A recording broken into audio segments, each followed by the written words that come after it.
আয়াত ২৩ ولما ورد ماء مدين وجد عليه أمة من الناس يسقون ووجد من دونهم امرأتين تذودان قال ما خطبكما قالتا لا نسقي حتى يصدر الرعاء وأبونا شيخ كبير। অনুবাদ। আর যখন তিনি মাদিয়ানের কূপের কাছে পৌঁছলেন, দেখতে পেলেন একদল লোক তাদের জানোয়ারগুলোকে পানি পান করাচ্ছে এবং তাদের পিছনে দুজন নারী তাদের পশুগুলোকে আগলে রাখছে। মুসা বললেন, তোমাদের কি ব্যাপার?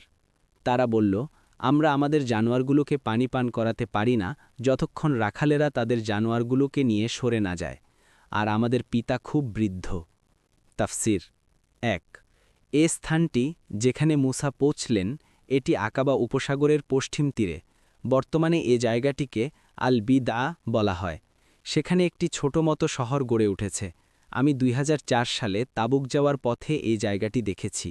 স্থানীয় অধিবাসীরা আমাকে জানিয়েছেন, বাপদাদাদের আমল থেকে আমরা শুনে আসছি মাদিয়ান এখানেই অবস্থিত ছিল। এর সন্নিকটে সামান্য দূরে একটি স্থানকে বর্তমানে মাগায়েরে শোয়াইব বা মাগারাতে শোয়াইব বলা হয়। সেখানে সামুদি প্যাটার্নের কিছু ইমারত রয়েছে এবং এর প্রায় ১ মাইল ২ মাইল দূরে কিছু প্রাচীন ধ্বংসাবশেষ রয়েছে। এর মধ্যে আমরা দেখেছি দুটি অন্ধকূপ। স্থানীয় লোকেরা আমাদের জানিয়েছেন, নিশ্চিতভাবে আমরা কিছু বলতে পারি না, তবে আমাদের এখানে একথাই প্রচলিত যে এই দুটি কুয়ার মধ্য থেকে একটি কুয়ায় মুসা তার ছাগলের পানি পান করিয়েছেন। ২। মুসা আলাইহিসসালাম নারীদ্বয়কে জিজ্ঞেস করলেন, তোমাদের কি ব্যাপার? তোমরা তোমাদের ছাগলগুলোকে আগলিয়ে দাঁড়িয়ে আছো কেন? অন্যদের ন্যায় কূপের কাছে এনে পানি পান করাও না কেন? তারা জবাব দিল, আমাদের অভ্যেস এই যে আমরা পুরুষের সাথে মেলামেশা থেকে আত্মরক্ষার জন্যে ছাগলগুলোকে পানি পান করাই না যে পর্যন্ত তারা কূপের কাছে থাকে। তারা চলে গেলে আমরা ছাগলগুলোকে পানি পান করাই। ৩। অর্থাৎ নারীদ্বয়ের পূর্বোক্ত বাক্য শুনে এ প্রশ্ন দেখা দিতে পারত যে তোমাদের কি কোনো পুরুষ নেই যে নারীদেরকে এই কাজে আসতে হয়েছে? নারীদ্বয় এই সম্ভাব্য প্রশ্নের জবাবও সাথে সাথে দিয়ে দিল যে আমাদের পিতা অতিশয় বৃদ্ধ, তিনি এই কাজ করতে পারেন না, তাই আমাদের করতে বাধ্য হয়েছি। এ মেয়েদের পিতার ব্যাপারে আমাদের সাধারণভাবে কথা প্রচার হয়ে গেছে যে তিনি ছিলেন শোয়াইব আলাইহিসসালাম, কিন্তু কুরআন মজিদে ইশারা ইঙ্গিতে কোথাও এমন কথা বলা হয়নি যা থেকে বোঝা যেতে পারে তিনি শোয়াইব আলাইহিসসালাম ছিলেন। অথচ শোয়াইব আলাইহিসসালাম কুরআনের একটি পরিচিত ব্যক্তিত্ব। এ মেয়েদের পিতা যদি তিনিই হতেন তাহলে এখানে একথা সুস্পষ্ট না করে দেওয়ার কোনো কারণই ছিল না। শোয়াইব নবী না হলেও এ সৎ ব্যক্তিটির দিন সম্পর্কে অনুমান করা হয় যে মুসা আলাইহিসসালামের মতো তিনিও ইব্রাহিমী দিনের অনুসারী ছিলেন।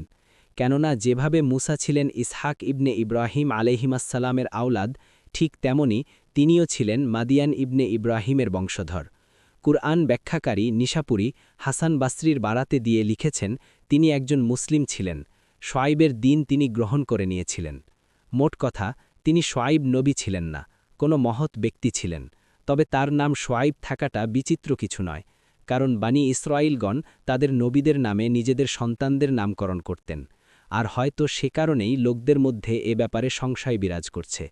শাইখুল ইসলাম ইবনে তাইমিয়া এ ব্যাপারটি তার কয়েকটি গ্রন্থে বিস্তারিত আলোচনা করেছেন, যেমন আল জওয়াবুস সহিহ ২৪৯-২৫০, জামিউর রাসাইল ১-৬১-৬২, মাজমুউ ফাতাওয়া ২০-৪২৯-৪৩০।